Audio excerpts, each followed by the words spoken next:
The Syria crisis. We're joined by P.J. Crowley, former U.S. State Department spokesman, who's seen it all. Thank you so much for joining us tonight.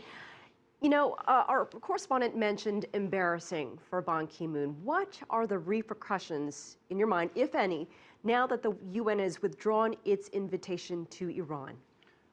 I think this underscores the very complex politics that surrounds the Syrian peace process, and the United Nations and Ban Ki-moon finds himself squarely in the middle. I don't think this will have necessarily an immediate effect. It will change the atmospherics for the meeting in Montreux.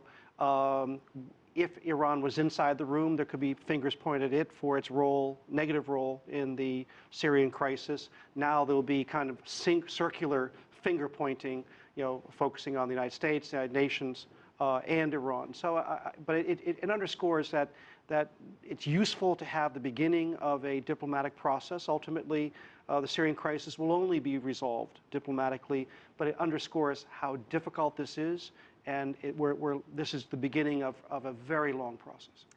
Did the UN then bow to pressure from the United States to withdraw its offer? And just talk to us about what was possibly happening behind the scenes here.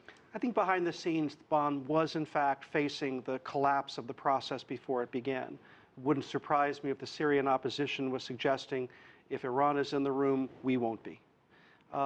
Clearly, the United States did express its disappointment, its objections to inviting Iran without a public affirmation of the Geneva principles. And as Nick said, the fact that Iran was not willing to repeat in public the assurances it likely did give Ban Ki-moon in public, or in private, suggests that Iran itself is torn. You have the more moderate factions probably represented in the Ministry of Foreign Affairs that wants to see Iran be a part of this process, wants to see Iran succeed in the nuclear talks that are going on.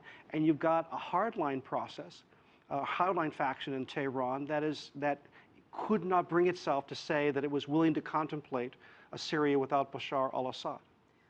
Talk to us about Russia and how it may help move this process along. Russia and the United States obviously work together to get the chemical weapons out of Syria. How can they work together now to move Syria along? Well, I think there's a limit to what outside powers can do in Syria. We think of Syria as one crisis. It's actually several conflicts wrapped into one. You've got the conflict between the Syrian government and the opposition, between Saudi Arabia and Iran, between Hezbollah and Israel. And then the one thread that actually combines all of these governments and all these countries with an interest in Syria is everyone's concern about the emergence of the most extreme elements that have now got a toehold in Syria, and you'd like to prevent them from getting a foothold, a firmer foothold and actually control territory. That may be the thread that over time allows for some cooperation. But again, this is the start of a process that's useful, but this is going to take months. It could perhaps take years before you have the emergence of conditions that enable a diplomatic breakthrough.